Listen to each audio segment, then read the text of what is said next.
The moment I walked into my childhood home holding my $5 million lottery ticket, I expected celebration. Instead, my parents sat me down with stone-cold faces and delivered an ultimatum that shattered my world: give half the winnings to my unemployed brother Tyler, or pack my bags. When I refused, they actually tried to destroy what they thought was my ticket. But as I watched them tear it to pieces, I couldn't stop laughing. Because what they destroyed wasn't my real winning ticket at all. 3 weeks before that devastating confrontation, I was just another 28-year-old woman grinding through another ordinary Tuesday at Henderson & Associates, the mid-sized accounting firm, where I'd been crunching numbers for the past 4 years. The fluorescent lights buzzed overhead as I stared at spreadsheets filled with other people's financial dreams and mistakes. My cubicle walls were decorated with a single photo of my college graduation and a motivational calendar that seemed increasingly ironic with each passing day. During my lunch break, I decided to walk to Murphy's Corner store instead of eating another sad desk salad. The October air carried the scent of fallen leaves, and something about the crisp afternoon made me feel adventurous. Murphy's was one of those old-fashioned neighborhood shops that sold everything from lottery tickets to homemade sandwiches. The elderly owner, Frank Murphy, had known my family for decades. "Anissa, how's the number-crunching business treating you?" Frank asked as the bell above the door chimed my entrance. "Can't complain, Mr. Murphy, though sometimes I wonder if there's more to life than balancing other people's books." He chuckled while restocking candy bars. "You know what they say about dreaming big?" That's when I noticed the Powerball display. The jackpot had climbed to $53 million. On impulse, I pulled out $5 and decided to buy a ticket. Instead of using random numbers, I chose dates that meant something to me: my birthday, my parents' anniversary, Tyler's birthday, and the day I graduated college. Looking back, the irony of using family dates is almost painful. Frank handed me the ticket with a wink.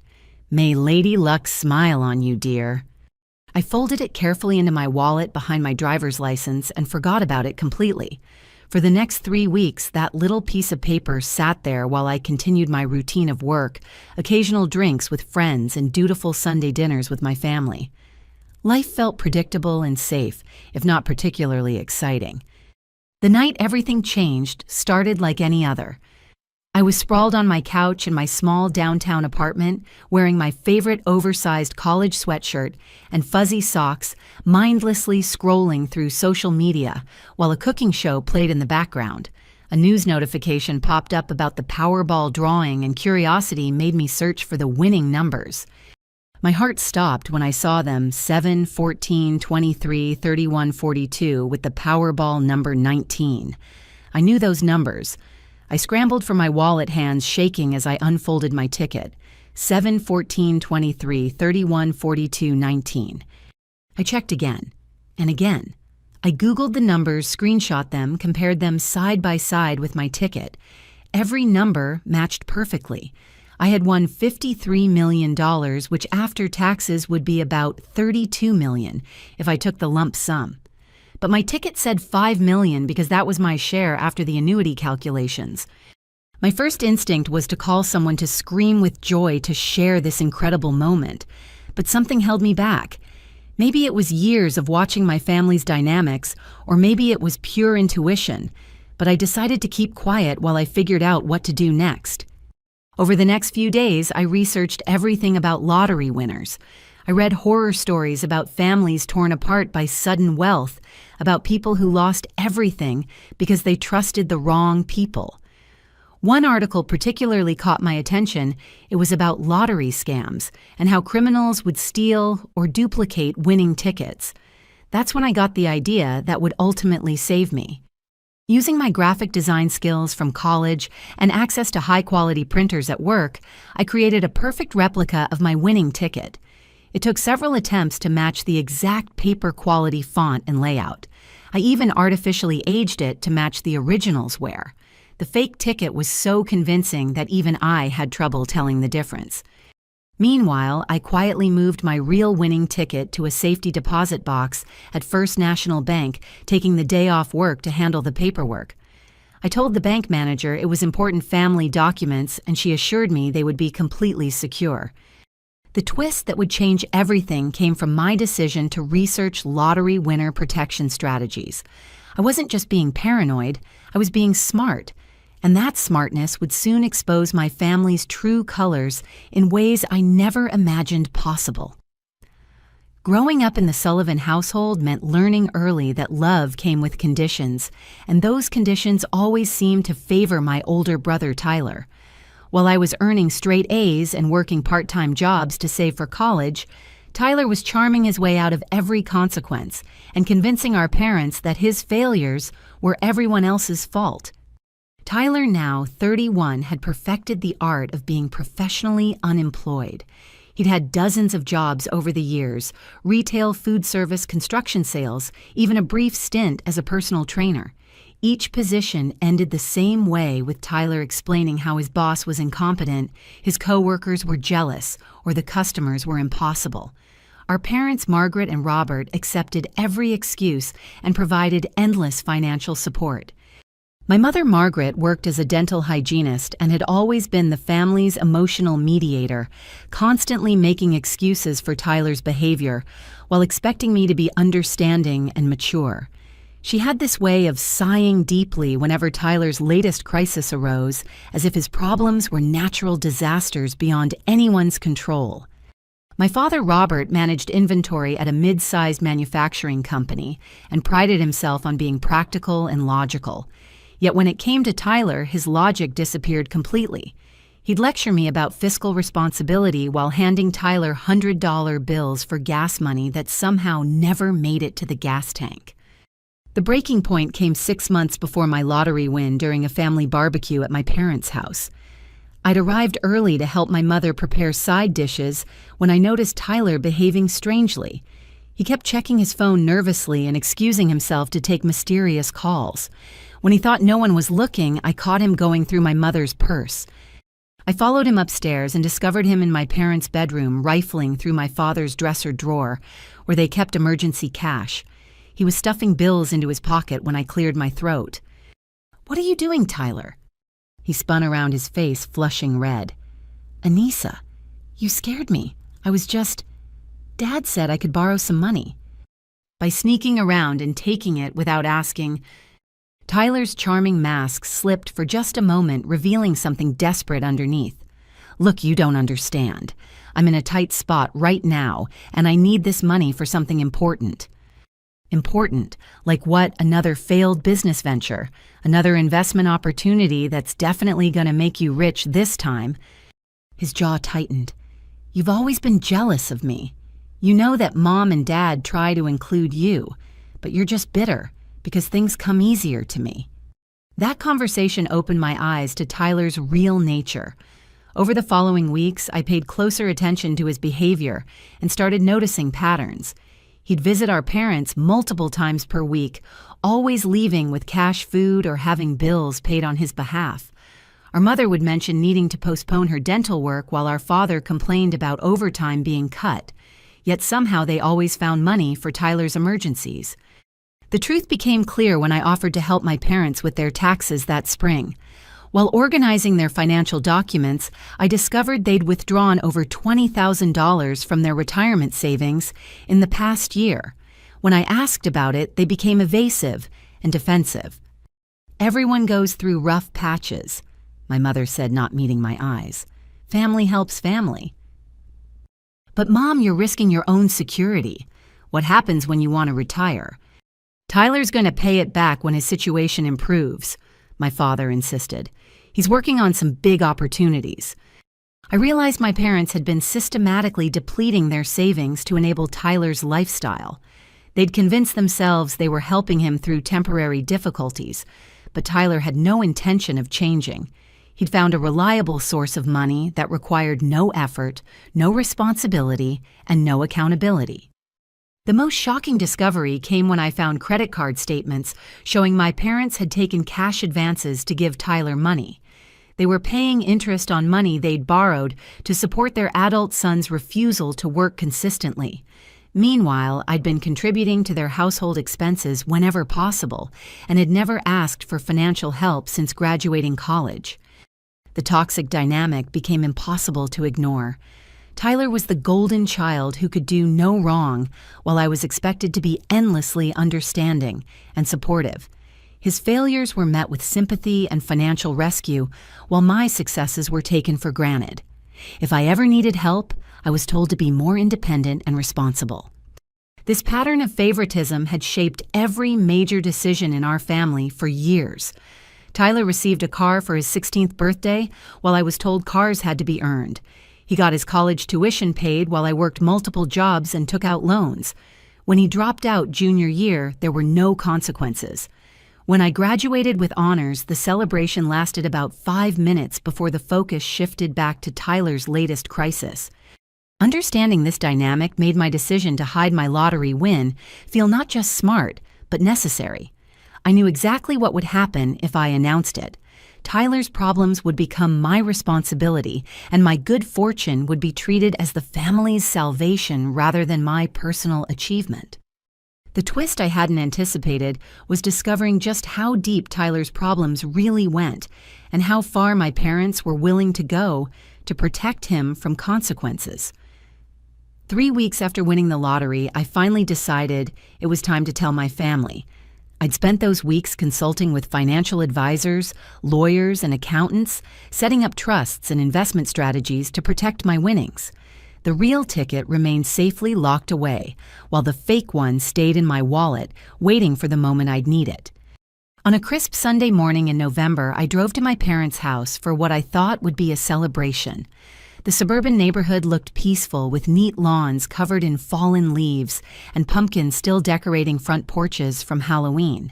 My childhood home sat on a corner lot, a modest 2-story colonial with blue shutters that my father repainted every few years with religious dedication. I found my parents in the kitchen sharing coffee and reading different sections of the newspaper. This had been their Sunday ritual for as long as I could remember. My mother looked up with a warm smile that made my heart ache knowing what was about to happen. Anissa, perfect timing. I just pulled cinnamon rolls out of the oven. "Where's Tyler?" I asked, noticing his absence. "Still sleeping," my father replied without looking up from the sports section. "He got in late last night." I took a deep breath, my hand instinctively moving to my wallet where the fake ticket waited. Actually, I have some news to share. Something pretty incredible happened to me. Both parents set down their newspapers, sensing the importance in my voice. My mother reached across the table and squeezed my hand. "What is it, honey? You look nervous." 3 weeks ago, I bought a lottery ticket on impulse. Just $5 numbers based on family dates. I completely forgot about it until I saw the drawing results. I paused, watching their faces. I won $5 million. The silence that followed lasted exactly 7 seconds. I counted them. Then my mother's face lit up with pure joy. "Oh my goodness, Anissa, Robert, did you hear that our daughter won the lottery?" My father stood up so quickly his chair scraped against the floor. $5 million. Are you absolutely certain? Did you check the numbers multiple times? I verified it with the lottery commission. It's real. For about 90 seconds, everything was perfect. My mother hugged me so tightly I could barely breathe, while my father kept shaking his head in amazement. They asked questions about taxes, about when I'd claim the prize, about how I was feeling. It felt like the family moment I'd dreamed of. Then Tyler appeared in the doorway, drawn by the excited voices. His hair was messy from sleep, and he wore the same clothes from the day before. The moment he heard about my lottery win, his entire demeanor changed. The sleepy confusion disappeared, replaced by something calculating and intense. "Wait, back up. Anissa won $5 million. He moved into the kitchen like a predator sensing opportunity. "Isn't it wonderful?" my mother gushed. "Our daughter is a millionaire." Tyler's response chilled me to the bone. Instead of congratulations or excitement, he immediately started talking about what this meant for him. "This is perfect timing. You know, I've been dealing with some financial pressure lately. This could solve everything." The room's energy shifted dramatically. My parents exchanged a look I couldn't quite interpret, and suddenly their celebration felt forced. "Tyler," my father said carefully, "this is Anissa's win. She's the one who bought the ticket." "Yeah, but we're family," Tyler replied, as if that settled everything. "Family shares with family right, especially when one person has more than they could ever need." I felt my stomach drop. "Tyler, this isn't about what I need or don't need. I won this money." "Come on, Anissa, don't be selfish. You know I'm in a really tough spot right now. Some bad people are looking for money I owe them." "What kind of bad people?" I asked, though I dreaded the answer. Tyler looked at our parents again, and this time I caught the look they exchanged. It was loaded with meaning, with shared knowledge I wasn't part of. "Tyler has gotten involved with some unsavory individuals," my mother said delicately. "People who make loans with very high interest rates." "Loan sharks," my father clarified bluntly. "He owes them $50,000. The number hit me like a physical blow. $50,000. More than I made in a year at my job. More than my parents had in their savings account. "How did you accumulate $50,000 in debt to loan sharks?" I asked Tyler directly. He shifted uncomfortably. "It started small. Just a few bad bets, sports betting. I thought I could win it back quickly, but things got complicated." "Define complicated." "The people I borrowed from aren't the patient type. They've made it clear that if I don't pay soon, there will be consequences. Not just for me, but for the whole family." My mother's face went pale. "They've called here twice asking about Tyler. They know where we live, where we work." The pieces began falling into place with horrible clarity. "How long has this been going on?" 6 months, my father admitted. "We've been trying to help Tyler handle it quietly, but the amount keeps growing with interest and penalties." "We've already given him everything we can," my mother added. "We liquidated our retirement savings, took cash advances on credit cards, even borrowed against the house." I stared at my parents in shock. "You mortgaged your house to pay Tyler's gambling debts." "We didn't have a choice," my father said defensively. "These people threatened our safety. They know where Tyler grew up, where his family lives." Tyler stepped closer to me, his expression a mixture of desperation and entitlement. "Don't you see, Anissa? Your lottery win isn't just lucky timing. It's fate. This money could save all of us. Save all of you from consequences of Tyler's choices," I corrected. "Don't be like that," my mother pleaded. "We're family. When one of us is in trouble, we all help." "When has Tyler ever helped anyone but himself?" I asked, my voice rising. "When I needed help with college, where was he? When you needed help with medical bills last year, where was he? He only shows up when he needs something." Tyler's mask of charm finally slipped completely. "You've always resented me, haven't you? You're jealous that Mom and Dad love me more, and now you want to use your lottery win to get back at all of us." The accusation was so breathtakingly unfair that I almost laughed. Almost. Instead, I felt something cold and determined settle in my chest. This conversation is over. The lottery money is mine. I earned it by buying the ticket with my money. Tyler's problems are Tyler's responsibility. My father's voice turned hard in a way I'd rarely heard. "Anissa, you need to think very carefully about what you're saying. Family loyalty isn't optional." The threat in his tone was unmistakable. This wasn't a request anymore. It was a demand backed by emotional manipulation and family pressure. The twist I never saw coming was what my mother said next, her voice barely above a whisper. "We already told Tyler's creditors that the family would have $5 million to resolve his debts. They're expecting payment within the week." The kitchen fell silent except for the ticking of the antique wall clock that had marked time in our house since I was a child. That familiar sound, which had always been comforting, now felt ominous, like a countdown to something terrible. "What do you mean you told his creditors about my money?" I asked slowly, my voice barely controlled. My mother's hands trembled as she set down her coffee mug. "Tyler was so scared, honey. These men came to our house last Tuesday. They were intimidating. They said Tyler had until Friday to pay or there would be serious consequences. So Tyler told them his sister just won the lottery. My father continued avoiding my eyes. He said the family could cover his debts. It bought us some time. The reality of what they'd done crashed over me like ice water. You used my lottery win as collateral for Tyler's debt without my knowledge or consent. Tyler finally spoke up, and his voice carried none of his usual charm. Look, I had to tell them something. These aren't the kind of people who accept "I don't have the money" as an answer. That's not my problem, I exploded, standing up so quickly my chair fell backward. You don't get to volunteer my money to pay for your mistakes. Sit down and lower your voice, my father commanded in the authoritative tone he'd used when I was a child.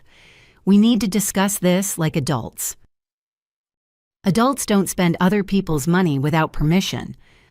My mother started crying, which had always been her way of deflecting conflict. Please don't fight. We're family.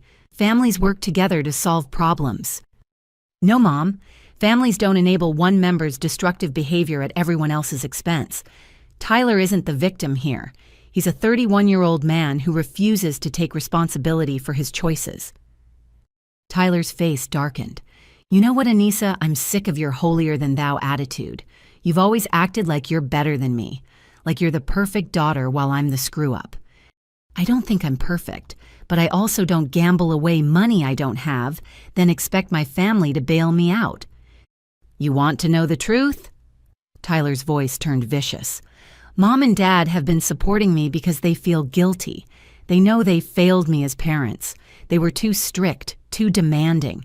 They pushed me toward rebellion and bad choices. I looked at my parents, seeing them clearly for perhaps the first time. They weren't evil people, but they were weak ones. They'd spent years making excuses for Tyler's behavior instead of holding him accountable, and now they were in too deep to change course. My father cleared his throat, his expression grave. Anissa, we've made our decision. You have 24 hours to agree to split your lottery winnings with Tyler, or you're no longer welcome in this house.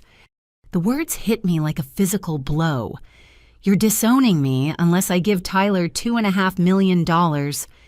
We're asking you to save your brother's life and protect this family, my mother said through her tears. If you refuse, then you're choosing money over family. The manipulation was so obvious it made me nauseous. They were framing my refusal to enable Tyler's gambling addiction as abandonment and greed. What about Tyler choosing gambling over family? What about him putting all of you in danger with his debts? That's different, my father said dismissively. Tyler made mistakes, but he's learned from them.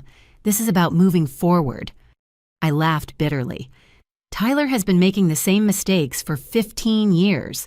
Every crisis is supposedly the last one. Every bailout is supposedly the final time you'll have to rescue him. Tyler stepped closer, his eyes cold. You don't understand the pressure I've been under. You've always had everything easy. Good grades came naturally. You got scholarships. You landed a stable job. Some of us have to work harder for success. Work harder, Tyler. When was the last time you held a job for more than 6 months? That's not fair. The economy is tough, and employers don't appreciate loyalty anymore. The conversation was becoming circular, with Tyler deflecting responsibility and my parents enabling his excuses. I realized this wasn't really about the money. It was about power and control. They'd discovered leverage over me and intended to use it. My father pulled out his phone and showed me the screen. I've scheduled a meeting with our financial advisor for tomorrow afternoon. He'll help us figure out the best way to transfer your winnings to cover Tyler's debts and set up a trust for his future security. The arrogance was breathtaking. They'd already moved forward with plans for my money as if my consent was merely a formality. I also called the lawyer who handled our mortgage refinancing, my mother added. He said there might be tax implications for large family transfers, but nothing we can't handle. They'd been busy during the week since Tyler told them about my lottery win. While I'd been processing the news and making responsible financial arrangements, they'd been planning how to spend my money. So let me understand this correctly, I said, fighting to keep my voice steady. You've already promised Tyler's dangerous creditors that I'll pay his debts. You've scheduled meetings with financial professionals to manage my money. You've researched the legal implications of transferring my winnings, all without asking me. We knew you'd need time to process, my father said. We were just preparing options to make the transition smoother. And if I refuse? The silence stretched for nearly a minute. Finally, my mother spoke, her voice barely audible. Then you're not the daughter we raised. The daughter we raised would put family first. Tyler nodded emphatically. Exactly. This is about who you really are, Anissa. Are you the selfish, greedy person you're acting like right now, or are you the loving sister who cares about her family's safety and future? The emotional manipulation was so thick I could practically taste it. They were rewriting history, making my refusal to enable Tyler's addiction into a character flaw, my desire to keep my own winnings into greed and selfishness. My father checked his watch. You have until noon tomorrow to decide. If you agree to help Tyler, we'll celebrate and move forward as a family. If you refuse, we'll expect you to pack your things and leave. This isn't my house anymore, I pointed out. I moved out 6 years ago. But you're still part of this family, my mother said, until tomorrow at noon. The threat was clear and final. Submit to their demands or lose my family forever. They were betting that I loved them more than I valued my independence and self-respect. They were gambling that I'd cave under pressure, just like I had so many times growing up when faced with their disapproval. What they didn't know was that I'd spent 3 weeks preparing for exactly this moment. I'd researched family lottery disputes, consulted with lawyers about protecting assets, and most importantly, I'd created the perfect insurance policy against their manipulation. The fake lottery ticket in my wallet was about to prove its worth, because if my family wanted to destroy my happiness and steal my winnings, I was going to let them try. And when they did, I'd have all the evidence I needed to show them exactly who they really were. The twist they never anticipated was that their own greed and manipulation would become their downfall. I spent that night in my apartment staring at the ceiling and processing what had just happened. The family I'd grown up with, the people who were supposed to love me unconditionally, had given me an ultimatum: sacrifice my future for Tyler's mistakes, or lose them forever. The betrayal cut deeper than I'd expected, but it also clarified everything. Around 10 the next morning, Tyler showed up at my door unannounced. I lived in a converted warehouse downtown, one of those trendy loft spaces, with exposed brick walls and floor-to-ceiling windows. When I opened the door, Tyler looked genuinely terrible. His clothes were wrinkled, his hair unwashed, and his eyes were red-rimmed with exhaustion. "Can I come in? We need to talk." Against my better judgment, I stepped aside and let him enter. He moved slowly through my living space, taking in the modern furniture and artwork I'd carefully selected over the years. Everything in my apartment represented my independence and personal taste, things Tyler had never bothered to notice before. "Nice place," he said, running his fingers along my dining table. "Must be expensive living downtown like this." "I work for it." Tyler turned to face me, and I was shocked by how genuinely desperate he looked. The confident, charming facade he usually wore was completely gone, replaced by raw fear. "Anissa, I need you to understand something. This isn't just about money anymore. These people I owe, they're not going to wait much longer." He pulled out his phone and showed me a series of text messages. The language was crude and threatening, describing in detail what would happen to Tyler if he didn't pay. But worse than that, the messages mentioned our parents by name, listing their home address and work schedules. "They know everything about our family," Tyler continued, his voice shaking. "They know Mom leaves for work at 7:30 every morning. They know Dad's car. They've been watching us." I felt a chill run down my spine, but I forced myself to stay focused. "How did you get involved with people like this?" Tyler collapsed onto my couch, burying his face in his hands. "It started innocently enough, just friendly sports betting with some guys I met at a bar. $5 here, $10 there. Then I had a streak of good luck and started betting bigger amounts." He looked up at me, and for the first time in years, I saw genuine vulnerability in his expression. "I thought I had a system, Anissa. I was tracking statistics following expert predictions. For a while, I was actually winning consistently. I paid off my credit cards, caught up on my car payments. I felt like I'd finally found something I was good at. What changed? The friendly betting turned into serious business. The casual group became connected to bigger operations. Before I knew it, I was borrowing money to place larger bets, convinced I could win enough to pay everything back and still come out ahead. Tyler's story was depressingly familiar.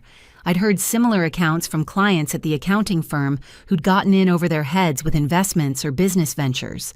The pattern was always the same: early success, leading to overconfidence, bigger risks, inevitable losses, and desperate attempts to recover.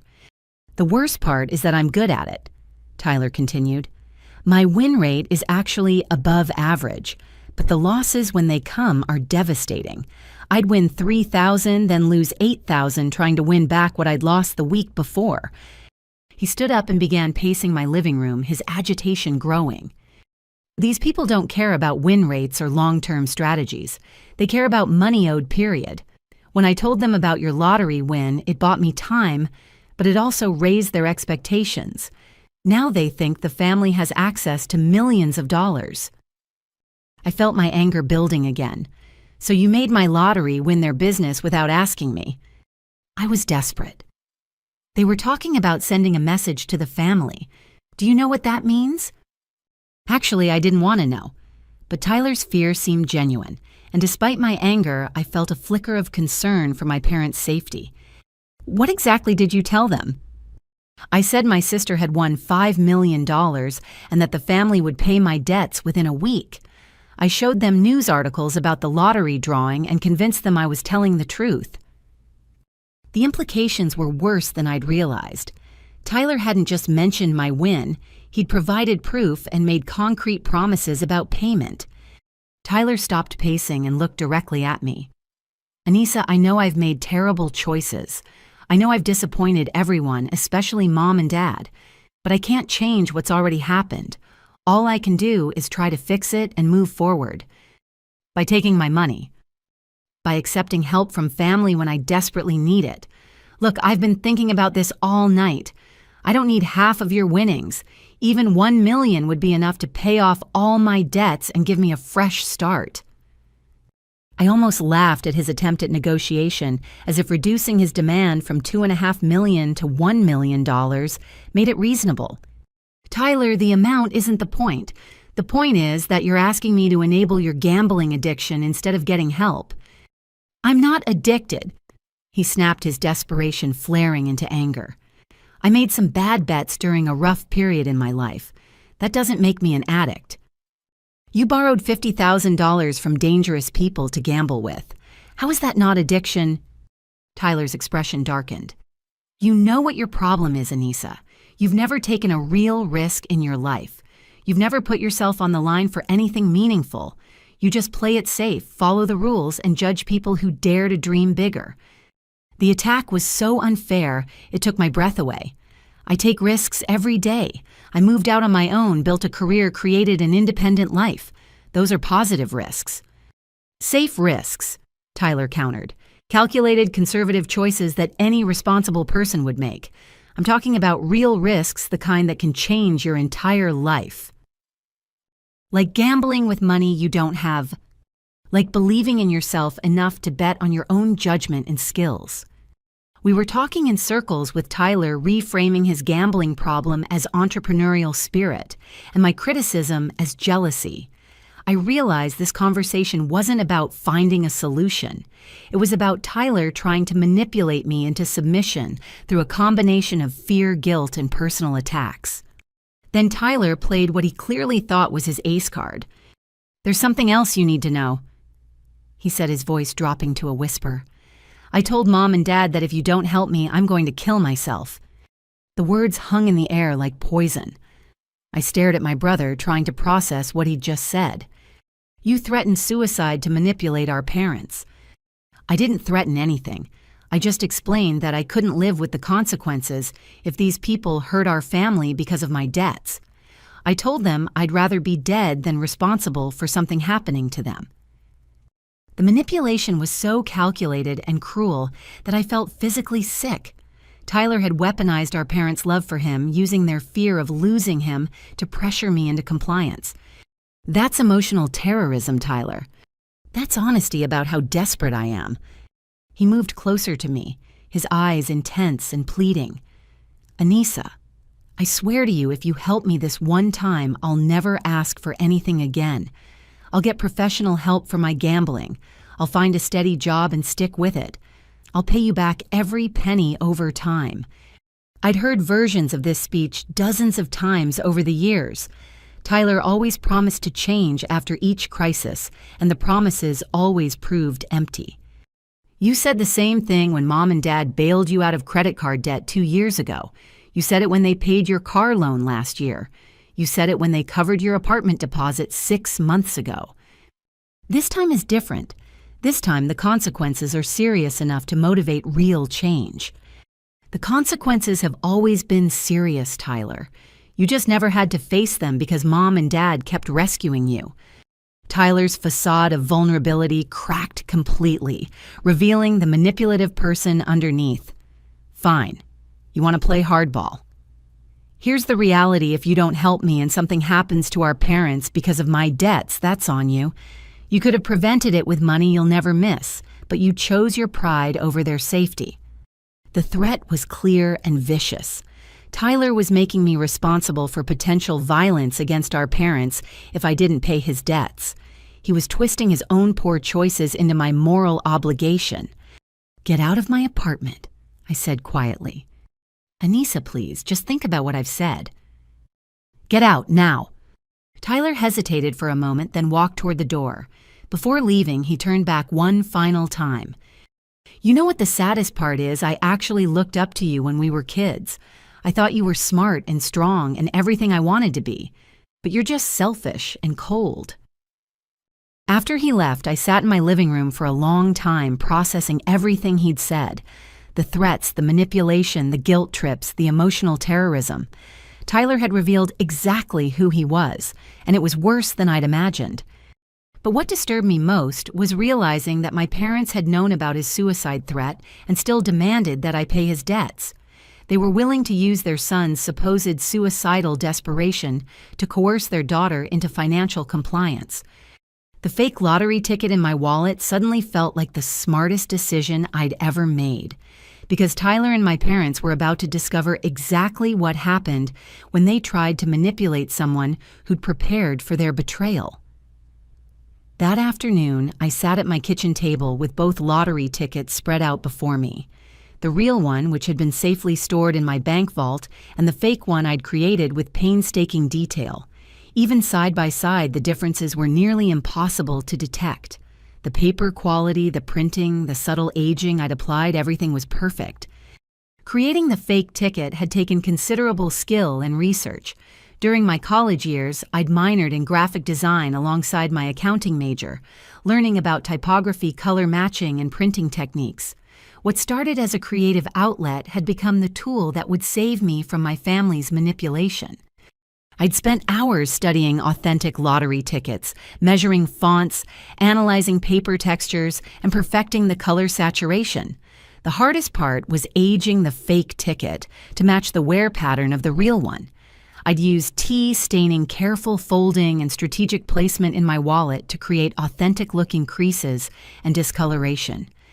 My laptop displayed dozens of research tabs about lottery scams, family financial disputes, and legal protections for winners. I'd learned that lottery ticket theft was more common than most people realized, especially within families. Winners were often pressured, threatened, or manipulated by relatives who felt entitled to share the winnings. Armed with this knowledge, I'd developed a comprehensive protection strategy. The real ticket was secured in a safety deposit box with video surveillance and multiple authentication requirements. I documented every step of the process, photographed the real ticket from multiple angles, and even had it professionally verified by the Lottery Commission. But the fake ticket was my masterpiece of psychological warfare. It looked absolutely authentic, but was completely worthless. Anyone who tried to cash it would immediately discover it was fraudulent. but until that moment, it would seem like the genuine article. My phone rang, interrupting my planning. It was my mother. "Hi, honey, how are you holding up after this morning?" Her voice carried false warmth, the tone she used when trying to manage family conflicts. I could hear the strain underneath her cheerful facade. "I'm fine, Mom, just thinking about everything Tyler told me." He really is desperate, Anissa. I've never seen him so frightened. When he talks about those people he owes money to, he just shakes. "Did he mention his suicide threat to you?" There was a long pause. "He's not thinking clearly right now. The stress has him saying things he doesn't really mean. But you're willing to use his supposed mental health crisis to pressure me into paying his debts. That's not fair. We're trying to save our family from a terrible situation." I could hear my father talking in the background, though I couldn't make out the words. My mother's responses were muffled as she covered the phone. "Your father wants to know if you've made a decision about tomorrow. Tell Dad I'm still considering my options." "Anissa, please don't drag this out. The longer we wait, the more dangerous things become for everyone." "I understand the timeline, Mom." After ending the call, I realized my parents were applying steady pressure to prevent me from thinking clearly or seeking outside advice. They wanted a quick decision made under emotional duress, not a thoughtful response based on careful consideration. That evening, I made several important phone calls. First, I contacted the lawyer I'd been working with to set up my lottery winner protections. I explained the situation with my family and asked about my legal options. "Unfortunately, family coercion around lottery winnings is common," she told me. "The good news is that you've taken excellent precautionary steps. The ticket is secure, and you have clear documentation of ownership. No one can access your winnings without your explicit consent." "What if they try to steal or destroy what they think is my ticket?"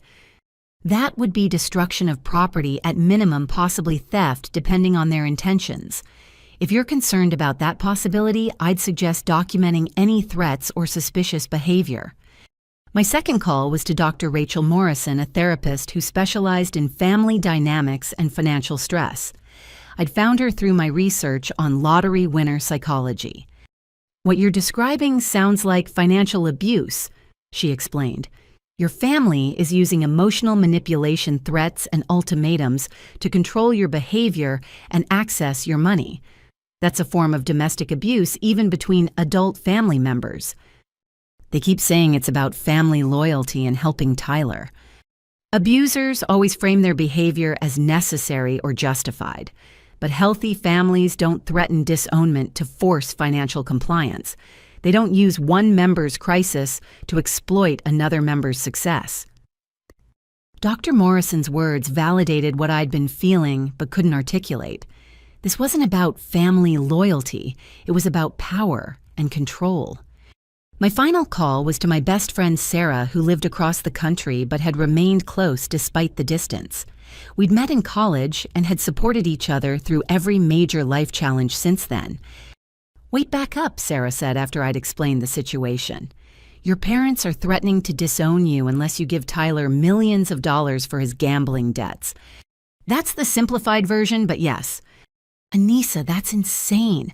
That's not how normal families handle problems."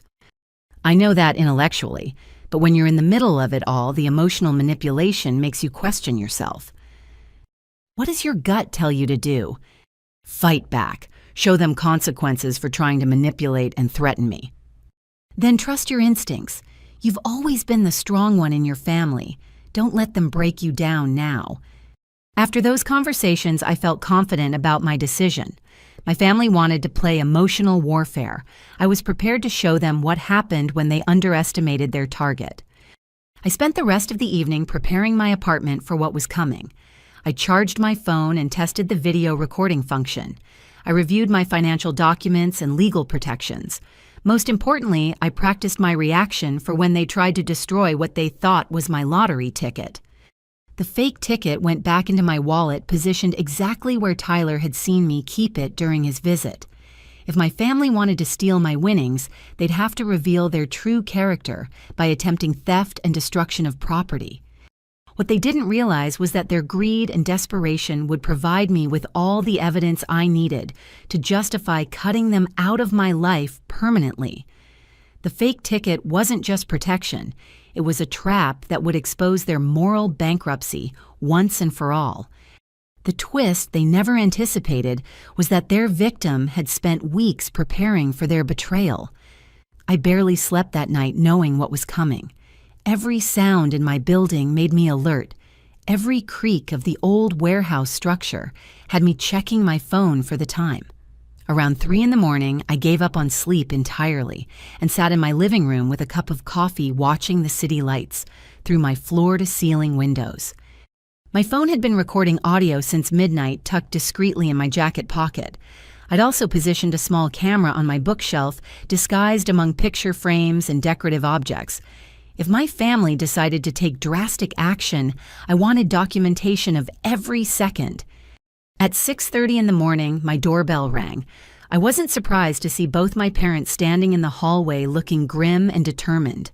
My father carried a set of my old house keys that I'd forgotten they still had, while my mother clutched her purse tightly against her chest. "We need to talk," my father said without preamble. I stepped aside to let them in, noticing how they both scanned my apartment as if seeing it for the first time. They moved with purpose, not the casual familiarity of previous visits. "It's early for a social call," I observed. "We couldn't sleep," my mother replied. "This situation with Tyler has all of us on edge." My father positioned himself near the kitchen while my mother stayed closer to the living room. I realized they were unconsciously blocking potential exit routes, treating this more like a confrontation than a conversation. "Have you made your decision about helping Tyler?" my father asked. "I've been thinking about it all night." "And?" I let the pause stretch uncomfortably long before responding. I need more information before I can commit to anything. Tyler's story has holes in it, and I want to understand exactly what I'd be getting involved in. My parents exchanged a look of frustration. They'd clearly hoped for immediate compliance. "What kind of information?" my mother asked. "I want to meet these creditors Tyler owes money to. I want to see documentation of his debts. I want a written agreement about repayment terms and guarantees that this will be the final bailout." My father's jaw tightened. "Anissa, you're overthinking this. Sometimes family situations require trust and quick action, not business negotiations. When the family situation involves millions of dollars and dangerous criminals, I think due diligence is appropriate." "You sound like you're already planning to refuse," my mother said, her voice taking on a wounded tone. "I sound like someone who wants to understand what she's agreeing to before making irreversible financial commitments." The tension in the room was becoming palpable. My parents hadn't expected resistance or questions. They'd expected emotional capitulation to family pressure. "Where's your lottery ticket?" my father asked suddenly. The question caught me off guard with its directness. "Why?" "We want to see it. After everything Tyler told us, we want to verify that you actually won what you claim you won." I felt a chill run down my spine. My parents were questioning the authenticity of my lottery win as if I might have fabricated the entire story. "You think I'm lying about winning $5 million? We think you might be exaggerating," my mother said carefully. "Maybe you won a smaller amount and you're using Tyler's crisis as an excuse to avoid sharing." The accusation was breathtaking in its audacity. They were suggesting I'd invented or inflated my lottery win to justify refusing to help Tyler.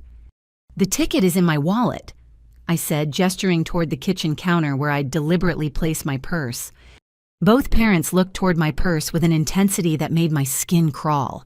I could practically see them calculating whether they could grab it before I could stop them. "Could we take a look at it?" my father asked, moving closer to the counter. "Why?" "Because we want to help you plan the best way to claim your winnings and manage the tax implications. We've done research on lottery procedures." The lie was smooth but obvious. They didn't want to help me plan anything. They wanted to verify the ticket's existence and location. I walked to the counter and retrieved my wallet very deliberately, removing the fake lottery ticket and setting it on the granite surface. Both parents immediately moved closer, examining the numbers and checking them against information on my father's phone. "It's real," my mother whispered, and I could hear genuine awe in her voice. For several minutes, they studied the fake ticket with fascination, discussing the numbers, the dates, the incredible odds. Their excitement was genuine, which made what I knew was coming even more disturbing. "This changes everything," my father said. "Tyler's problems are financial stress, your future security. Everything can be solved with this little piece of paper." "This little piece of paper that belongs to me," I corrected. The reminder seemed to snap them back to their mission.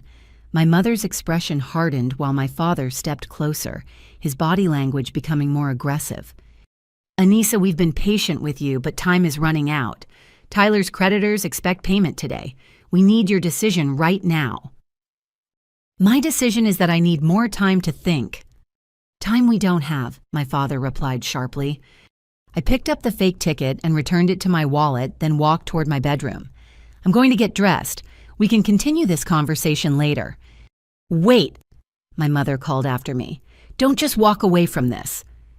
But I continued into my bedroom and closed the door behind me. Through the thin walls of my converted loft, I could hear my parents talking in urgent, hushed tones. I couldn't make out specific words, but their tone was clearly conspiratorial.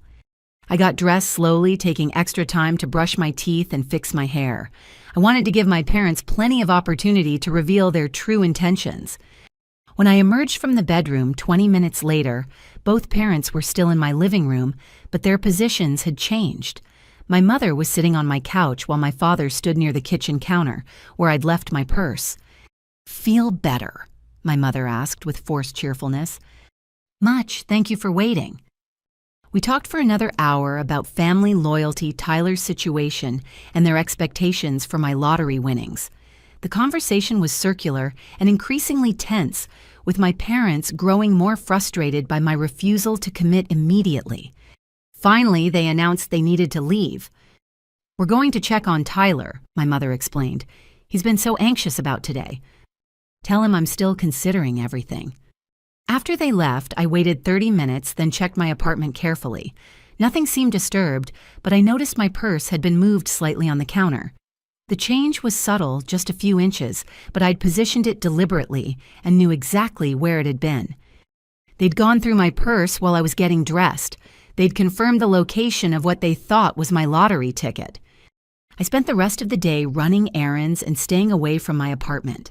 I wanted my parents to believe I was going about my normal routine, unaware of their planning. In reality, I was giving them time to finalize whatever scheme they were developing. That evening, Tyler called me. "How did the conversation with Mom and Dad go this morning?" "They're very concerned about your situation." "Did you tell them you'd help me?" "I told them I needed more time to think." Tyler's frustration was obvious even over the phone. "Anissa, I don't have more time. These people are expecting payment tonight. If I don't deliver, they're going to assume I was lying about having access to the money. Maybe you should have thought about that before you told them about my lottery win without my permission." "Damn it, Anissa, this isn't a game. People could get hurt." "Then maybe you should turn yourself into the police and ask for protection from your creditors." Tyler hung up on me without responding. An hour later, my mother called. "Tyler is having a complete breakdown. He's talking about hurting himself if this situation doesn't get resolved. Then you should call a mental health crisis line and get him professional help. Or his sister could help him by sharing her lottery winnings." The emotional manipulation was relentless, but I'd prepared for it. "Mom, if Tyler is genuinely suicidal, that's a medical emergency that requires professional intervention, not money." After I hung up, I turned off my apartment lights and positioned myself near the window where I could watch the building entrance. If my family was planning something desperate, it would probably happen tonight. I didn't have to wait long. At 11:30, I saw my father's car pull up outside my building. 2 figures got out and used a key to enter through the main door. My parents were coming back, and they weren't here for another conversation. They were here to steal what they thought was my lottery ticket. The fake ticket I'd created was about to serve its ultimate purpose. I woke up at dawn after only a few hours of restless sleep. My apartment felt different somehow, charged with the tension of impending confrontation.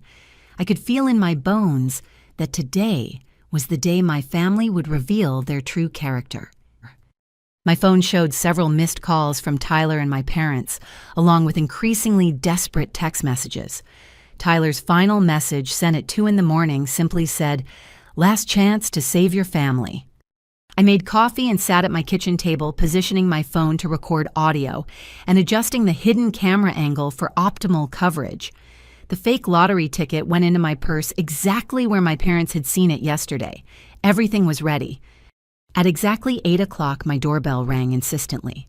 When I opened the door, all 3 of them stood there, my parents flanking Tyler, who looked like he'd been awake all night. His eyes were bloodshot, his clothes disheveled, and his hands shook slightly as he gripped a crumpled piece of paper. "We need to come in," my father said, pushing past me without waiting for permission. The energy they brought into my space was aggressive and desperate. Tyler immediately began pacing while my parents positioned themselves strategically around my living room. "Show her the note," my mother urged Tyler. Tyler unfolded the paper he'd been clutching and held it out to me. The handwriting was crude, threatening, and explicit about what would happen if payment wasn't received by noon today. "They slipped this under my apartment door sometime last night," Tyler said, his voice shaking. "They're done waiting." The note was genuinely frightening, describing violence in graphic detail and mentioning specific locations where my family could be found. Whether Tyler had written it himself or received it from actual criminals, the threat felt real. "Tyler, you need to take this to the police immediately." "The police can't protect us from these people," my father interrupted. "The only solution is to pay the debt and make this go away." "Using my lottery winnings." "Using family money to solve a family problem," my mother corrected. I looked at each of them carefully, seeing the desperation, the determination, and underneath it all the sense of entitlement that had brought us to this moment. "I've made my decision," I announced. The room went completely silent. Tyler stopped pacing. My parents leaned forward expectantly. "I'm not giving Tyler any money for his gambling debts." The explosion of angry voices was immediate and overwhelming. Tyler screamed about betrayal and family loyalty, while my parents talked over each other about disappointment and selfishness. The accusations flew fast and furious. I was greedy, ungrateful, cold-hearted, jealous. "After everything we've done for you," my mother said, her voice breaking with emotion. "After all the love and support and sacrifice." "What sacrifice?" I asked. "When did you ever sacrifice anything for me that you didn't also give to Tyler?" "We raised you, fed you, clothed you, sent you to college," my father listed angrily. "You did the same for Tyler, plus bailed him out of debt repeatedly as an adult. Because Tyler needed more help. You were always self-sufficient." The admission hung in the air like poison. I was expected to be endlessly capable and independent, while Tyler was allowed to be perpetually needy and dependent. Tyler stepped closer to me, his face twisted with rage. "You know what? I'm glad this is happening. I'm glad you're showing everyone who you really are. You're not my sister anymore. If being your sister means enabling your addiction and paying for your mistakes, then you're right. I'm not your sister." "Fine," Tyler shouted. "Then you don't get to have a family anymore." He spun around and grabbed my purse from the kitchen counter before I could react. My parents immediately moved to block my path as Tyler dumped the contents onto my coffee table. "Tyler, what are you doing?" I demanded, putting genuine panic in my voice. "What I should have done days ago," he replied, finding the fake lottery ticket among my scattered belongings. He held it up triumphantly, waving it in the air. "You want to keep this money from your family? Fine. But you're not keeping it at all." "Tyler, stop, please." My performance was Oscar-worthy. I lunged toward him desperately while my parents held me back. The terror and desperation in my voice sounded completely authentic. "No!" I screamed as Tyler began tearing the fake ticket into pieces. "You're destroying my entire future. You destroyed our family first." Tyler replied coldly, continuing to rip the worthless paper into smaller and smaller pieces. My parents watched with grim satisfaction as Tyler methodically destroyed what they thought was my $5 million lottery ticket. They believed they were teaching me a lesson about family loyalty and the consequences of greed. "There," Tyler said finally, letting the torn pieces fall to the floor like confetti. "Now nobody gets the money. Are you happy?" I stared at the scattered pieces of paper, then slowly began to laugh. It started as a small chuckle, but grew into full, uncontrollable laughter that filled my entire apartment. "What's wrong with you?" my mother asked, alarmed by my reaction. I kept laughing, doubling over with the sheer joy and relief of watching their plan backfire so spectacularly. "Anissa, stop it," my father commanded. "This isn't funny." "Oh, but it is," I gasped between laughs. "It's absolutely hilarious." Tyler looked at me with growing confusion and anger. "You're having some kind of breakdown." "No, Tyler, I'm having some kind of breakthrough." I walked to where the torn pieces lay scattered on my hardwood floor and nudged them with my foot. "You three just spent 10 minutes destroying a worthless piece of paper while congratulating yourselves on teaching me a lesson about greed and family loyalty." "What are you talking about?" my mother whispered. "That wasn't my real lottery ticket, you idiots. That was a fake I created specifically for this moment." The silence that followed was absolutely deafening. All three of them stared at me in shock, their minds struggling to process what I'd just revealed. "That's impossible," Tyler said weakly. I pulled out my phone and showed them photos I'd taken of the real lottery ticket weeks ago, along with documentation from the bank where it was safely stored. "The real ticket has been in a safety deposit vault since the day after I won. What you just destroyed was an expertly crafted replica I made specifically to test your character." My father's face turned white. You planned this." "I planned for the possibility that my own family might try to steal from me. Turns out my paranoia was completely justified." Tyler looked at the torn paper scattered around his feet, then back at me. "So the real ticket is perfectly safe along with my $5 million that you'll never see a penny of." My mother sank onto my couch, the full implications hitting her. We tried to destroy your lottery ticket." "You succeeded in destroying a lottery ticket, just not the one that mattered." The psychological impact was devastating.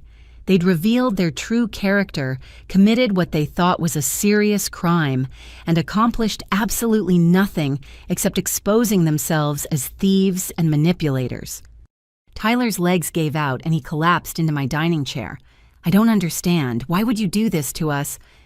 "I didn't do anything to you, Tyler. I created a test, and you all failed it spectacularly." The fake ticket had served its purpose perfectly. My family had revealed exactly who they were when they thought they could get away with it, and now I had all the evidence I needed to justify what came next. The silence in my apartment stretched for nearly 5 minutes. My parents and Tyler sat in stunned disbelief, processing the magnitude of what had just happened. They'd attempted to destroy what they thought was my $5 million lottery ticket, and instead had exposed themselves as would-be thieves while accomplishing nothing. I calmly walked to my kitchen and returned with a small dustpan and brush, methodically sweeping up the pieces of the fake ticket, while they watched in horrified fascination. 27 hours. I said conversationally as I worked. That's how long it took for my own family to attempt theft and destruction of property when they didn't get their way. "Anissa," my mother began weakly, You thought you could steal my lottery winnings and destroy my financial future to enable Tyler's gambling addiction. Yes, I understand what you thought." Tyler finally found his voice. "This was a trap. You set us up.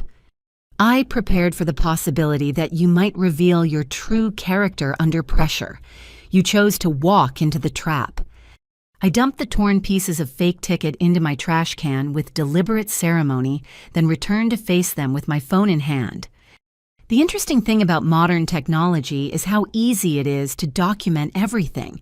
For instance, I've been recording audio since you arrived this morning. I played back Tyler's voice clearly stating his intention to destroy my lottery ticket, followed by my parents' voices expressing approval and satisfaction as he carried out the act. I've also been recording video.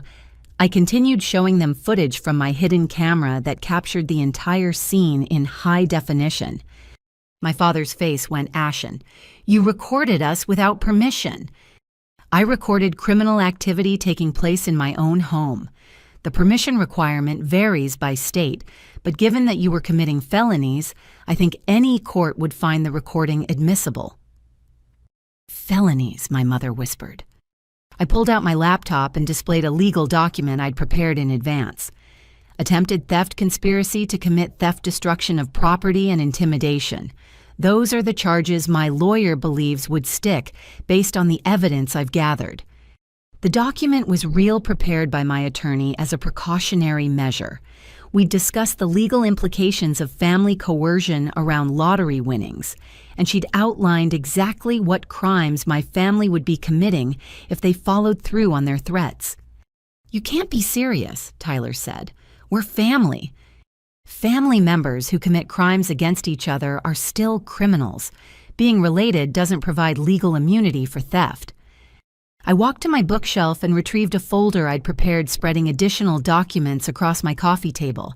Bank records showing their depletion of savings to enable Tyler's addiction, credit card statements revealing cash advances for gambling debts, screenshots of Tyler's threatening text messages, a detailed timeline of their escalating demands and ultimatums.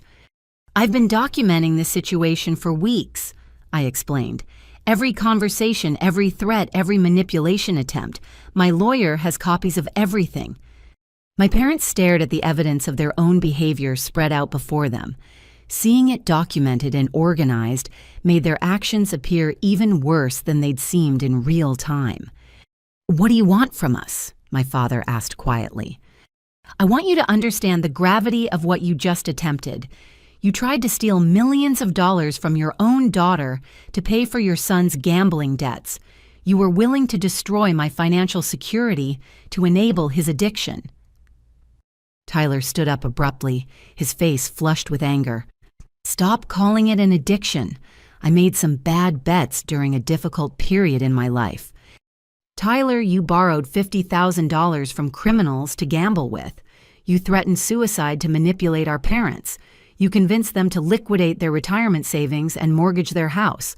That's not bad luck. That's addiction." "You don't know what you're talking about." I opened another file on my laptop and turned the screen toward them. "Actually, I know exactly what I'm talking about. I've spent the past month researching gambling addiction, family enablement, and financial abuse. I've consulted with therapists who specialize in addiction recovery." The screen displayed articles about gambling addiction signs and symptoms with Tyler's behaviors highlighted in yellow. The evidence was overwhelming and undeniable. "Tyler exhibits every classic sign of gambling addiction." I continued. "Loss of control, continued gambling despite negative consequences, lying about the extent of gambling activities, borrowing money to gamble, and using gambling to escape from problems." "That's not," Tyler started to protest. "You've lost multiple jobs because you were gambling during work hours. You've borrowed money from family members under false pretenses. You've prioritized gambling over basic necessities like rent and food. You've threatened self-harm when faced with consequences for your gambling." Each point I made was supported by documented evidence, employer termination letters, bank records, family loan agreements, and threatening messages. Tyler's defensive anger crumbled as he realized I'd assembled a comprehensive case file demonstrating his addiction. "How did you get all of this information?" "Most of it came from Mom and Dad during their attempts to convince me to pay your debts. They provided detailed information about your financial history while trying to justify why I should bail you out." My parents looked stricken as they realized their own words had provided evidence against Tyler and themselves. "The rest came from public records and social media. You've been surprisingly open about your gambling activities online, Tyler. Screenshots of your betting discussions, photos from casino visits, posts about big wins and losses. I showed them printouts of Tyler's social media activity over the past 2 years, painting a clear picture of escalating gambling behavior and increasing desperation. Now, here's what's going to happen. I announced, closing the laptop and looking directly at each of them. You have 2 choices. Option 1, I file criminal charges against all 3 of you for attempted theft conspiracy and related crimes. You'll be arrested, prosecuted, and likely convicted based on the evidence I've gathered. The threat was real and immediate. My documentation was thorough enough to ensure successful prosecution. Option 2. You acknowledge that what you attempted today was wrong. Tyler enters a residential gambling addiction treatment program within the week, and you all participate in family therapy to address the toxic dynamics that led to this situation. And if we choose option 2, my mother asked, I don't file criminal charges, but you also don't get a penny of my lottery winnings. Tyler's debts remain his responsibility, not the family's. Tyler jumped to his feet. Those people are going to kill me if I don't pay.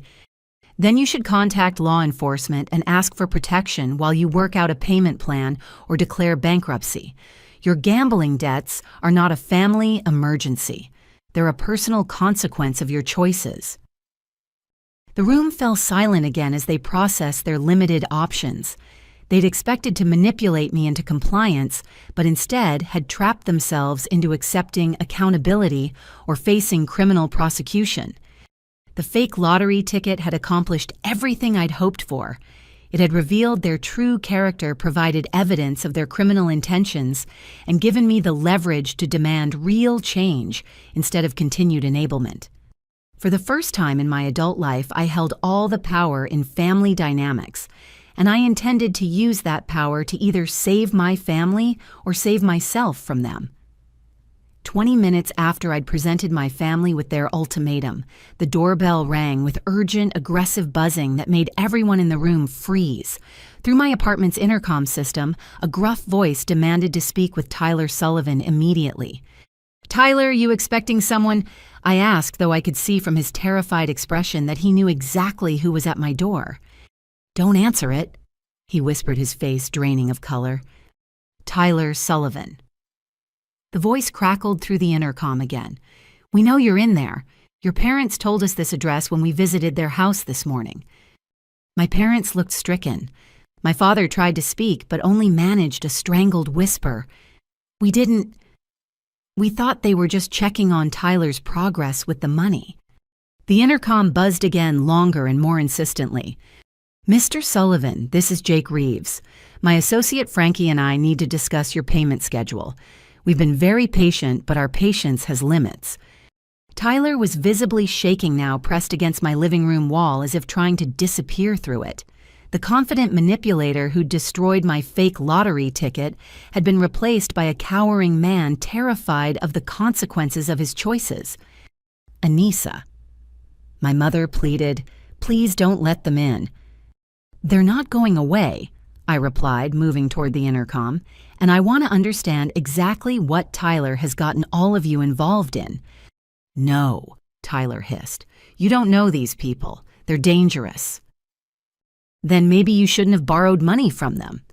I pressed the intercom button. "This is Anissa Tyler's sister. Come up to apartment 4B. The look of absolute betrayal on Tyler's face was almost satisfying. He'd spent days trying to manipulate me with fear about these dangerous people, and now I was inviting them into my home to have an honest conversation. Within minutes, heavy footsteps echoed in the hallway outside my apartment.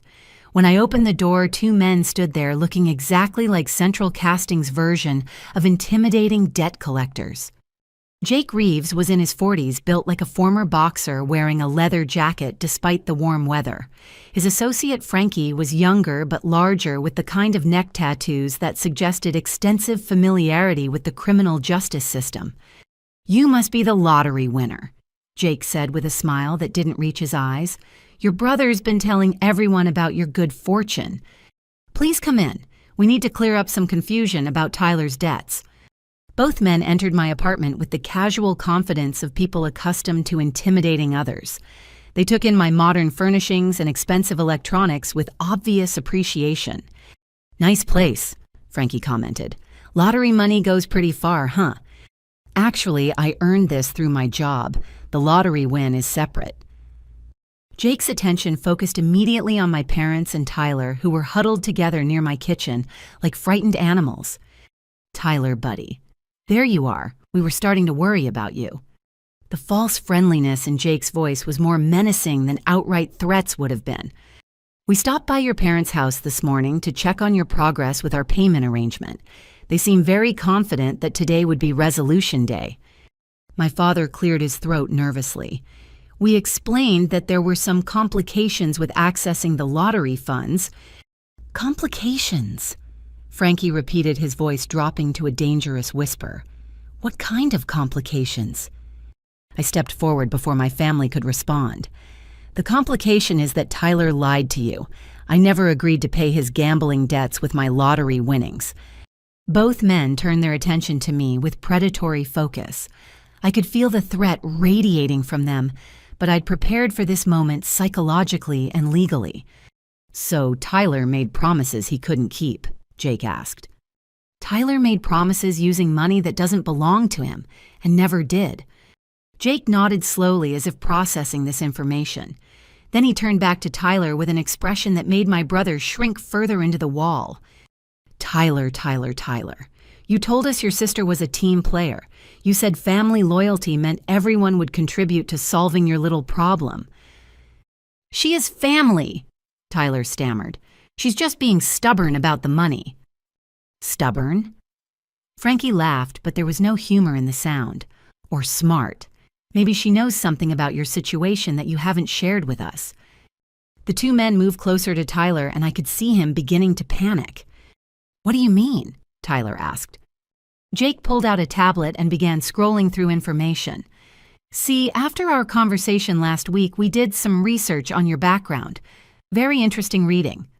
He turned the tablet screen toward my family, displaying what appeared to be financial records and background check results.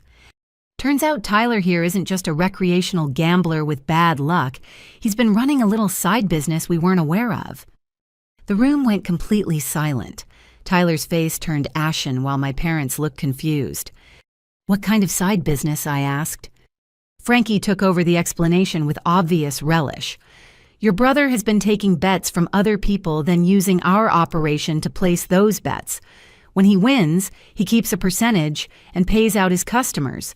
When he loses, he keeps the customers' money and tells them the bets are still pending, Jake finished. Pretty clever system, except he got greedy and started keeping money from winners, too.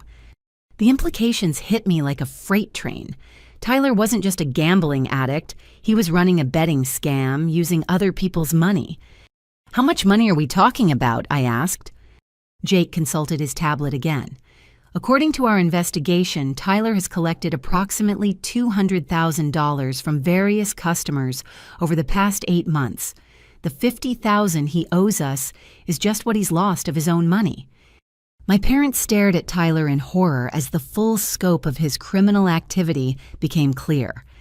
Tyler, my mother whispered, is this true? Tyler's response was barely audible. It wasn't supposed to work like this. I was going to pay everyone back when I hit a big win. But you never hit a big win, Frankie observed. You just kept losing and digging the hole deeper. Jake put away his tablet and addressed my family directly. So here's our problem. Tyler owes us $50,000 in gambling debts, but he also owes his customers approximately $150,000 in fraudulent betting schemes. Some of those customers are becoming impatient. What does that mean? My father asked. It means other people are looking for Tyler people who make us look like choir boys, and when they find him, they're not going to be interested in payment plans or family negotiations. The criminal web Tyler had created was far more complex and dangerous than any of us had realized. He wasn't just an addicted gambler, he was a con artist who defrauded multiple people while using his family as unwitting accomplices. So when Tyler told us about his sister's lottery win, Jake continued, we figured that was perfect timing. $5 million would cover his debts to us, his debts to his customers, and provide a nice bonus for our trouble and investigation time. But now we learn that sister isn't willing to cooperate, Frankie added with false sadness. The threat was becoming explicit. They weren't just here to collect Tyler's debt. They were here to collect what they felt was owed from his entire betting scam operation. I understand your frustration, I told them calmly, but Tyler's criminal activity is his responsibility, not his family's. Jake smiled that cold smile again. See, that's where you're wrong. Tyler made this a family problem when he used your lottery win as collateral for his promises. He made it our business when he gave us this address and your names as references for his creditworthiness. The trap Tyler had created for my family was even worse than I'd imagined. His lies and manipulations had made all of us targets for multiple groups of dangerous criminals. But what neither Tyler nor his creditors had anticipated was that I'd been preparing for exactly this scenario. The fake lottery ticket had been just the beginning of my comprehensive protection strategy. As Jake and Frankie's revelations about Tyler's criminal operations sank in the atmosphere, and my apartment became suffocating. My parents looked like they'd aged 10 years in the past hour while Tyler appeared on the verge of complete collapse. I need to understand something, I said to Jake, maintaining my composure despite the growing tension. You're saying Tyler isn't just a gambler with bad luck, but someone running a fraudulent betting operation. Jake nodded, pulling out his tablet again. Tyler would approach people, coworkers, neighbors, friends from bars, and offer to place sports bets for them through what he claimed were professional connections, with better odds than regular bookies. He'd collect money from multiple people for the same game, Frankie continued. If the bets won, he'd pay out some customers, but not others, claiming their bets were still processing. If the bets lost, he'd tell everyone the bets were still pending, while he used their money for his own gambling. The sophistication of Tyler's scam was stunning. He'd essentially created a Ponzi scheme using sports betting as cover. How many people are we talking about? I asked. At least 30 customers over 8 months, Jake replied. Small amounts individually, 2,000 here, 5,000 there, but it adds up quickly. My mother made a small, wounded sound. Tyler, how could you do this to innocent people? Tyler's response was defensive and pathetic. I was going to pay everyone back. I just needed one big win to make everything right. With whose money? I demanded. You'd already spent your customers' money on your own gambling. I was using credit advances and loans to keep the system running until I could hit a jackpot. The delusion was complete. Tyler had convinced himself that stealing from dozens of people was justified because he intended to pay them back with hypothetical future winnings. Jake looked at his watch with obvious impatience. This family therapy session is touching, but we have business to conclude. Tyler owes us $50,000 plus interest and investigation fees. His customers collectively are owed about $150,000 in fraudulent bets. Total debt, approximately $220,000. The number hung in the air like a death sentence. And you expect me to pay that with my lottery winnings, I stated. Tyler made commitments on behalf of his family, Frankie replied. We're just here to see those commitments honored. Those commitments were made without my knowledge or consent. Jake's expression hardened. Lady, I don't care about your family's internal politics. Tyler used your lottery win as security for his debts. That makes you a party to this arrangement whether you like it or not. The legal absurdity of their position would have been laughable if not for the very real threat they represented. That's not how contracts work, I replied calmly. Tyler can't use assets he doesn't own as collateral. Maybe not legally, Jake admitted. But we're not operating in the legal system here. We're operating in the real world where people who don't honor their commitments face consequences. My father finally found his voice. What kind of consequences? Instead of answering directly, Frankie pulled out his phone and showed my father a series of photographs. I couldn't see the images clearly, but my father's reaction told me everything I needed to know. Jesus Christ, my father whispered, his face going white. Those are examples of what happens to people who run betting scams and don't make restitution, Jake explained conversationally. We don't like being used as unwitting participants in fraud operations. Tyler slumped against the wall, apparently realizing for the first time that his con game had made him a target for people far more dangerous than ordinary loan sharks. But here's the good news, Jake continued with false cheerfulness. Tyler's sister won $5 million. Even after taxes, that's enough to cover all debts with money left over for everyone to walk away happy. Except I'm not paying Tyler's debts, I stated firmly. The temperature in the room seemed to drop 10 degrees. Both men focused their attention on me with the kind of intensity that suggested they weren't accustomed to hearing the word no. Ms. Sullivan, Jake said slowly, I think you might be misunderstanding the seriousness of this situation. I understand it perfectly. Tyler committed fraud against multiple people while accumulating gambling debts he can't pay. Those are his problems, not mine. Frankie stepped closer and I could smell cigarettes and cheap cologne. Those problems become family problems when Tyler made promises using family assets.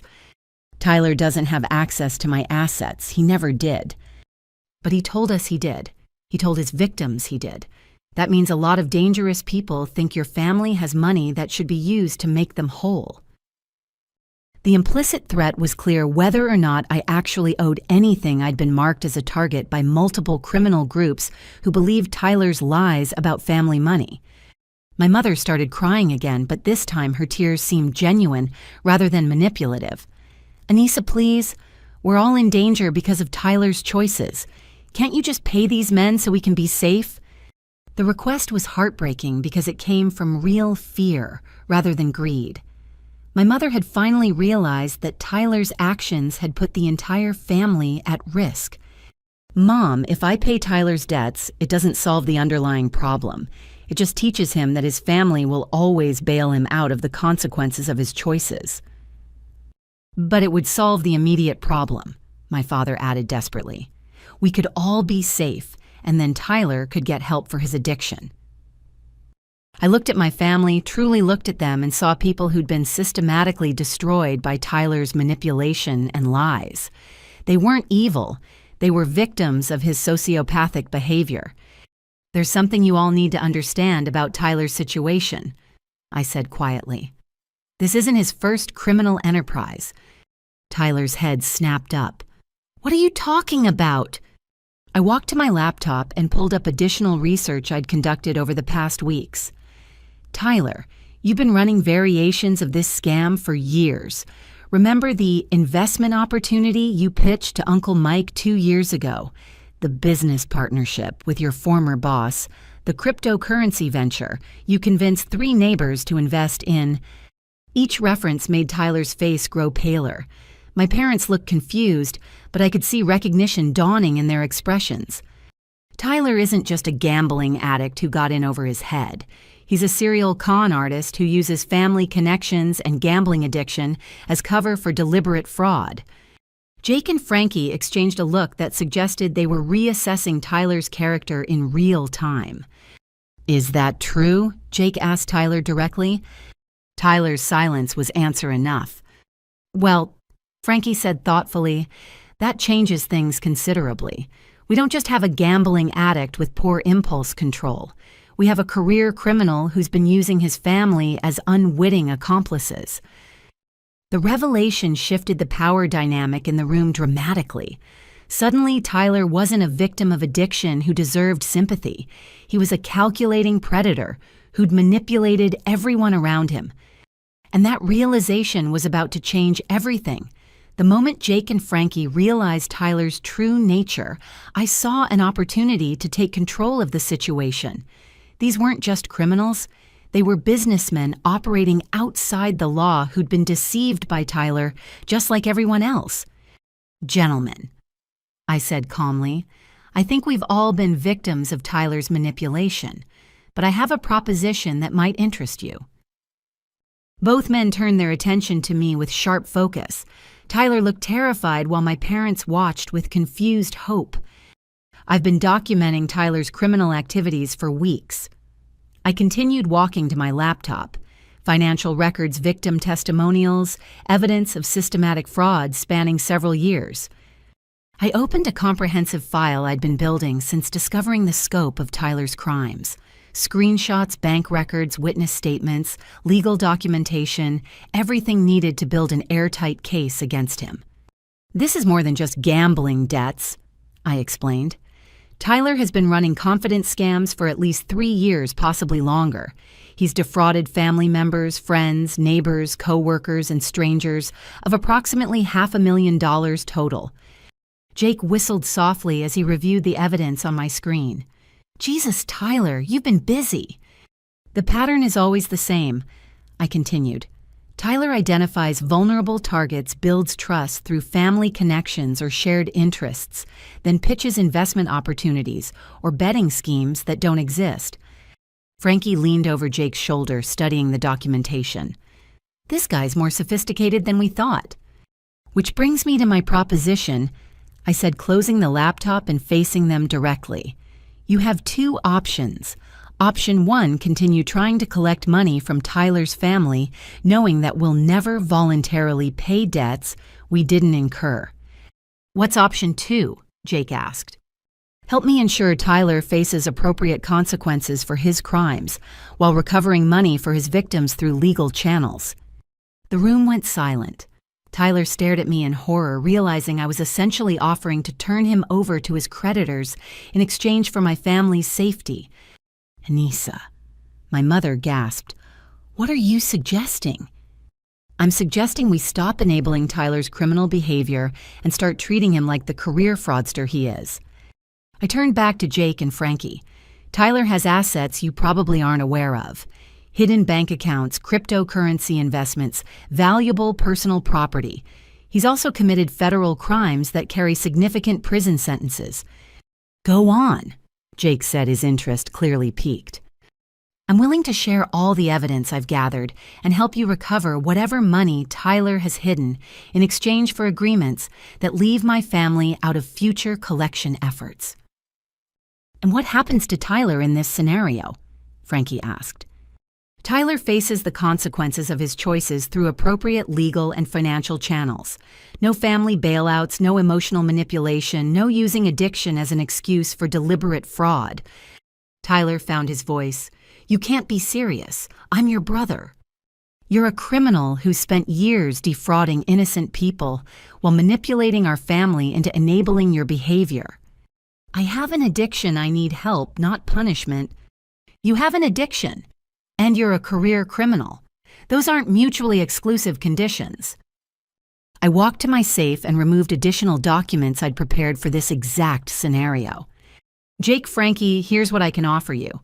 Complete financial documentation of Tyler's hidden assets, estimated at approximately $80,000 in recoverable funds. Legal documentation of his fraud schemes that could be used to pursue civil judgments, and cooperation with any legitimate law enforcement investigation." Jake examined the documents with growing interest. "This is impressive research." "I've been preparing for this conversation for weeks. I knew eventually Tyler's crimes would catch up with him, and I wanted to be ready to protect my family while ensuring he faced appropriate consequences." "What do you want in return?" Frankie asked. "Written agreements that Tyler's debts to your organization are Tyler's personal responsibility, not family obligations.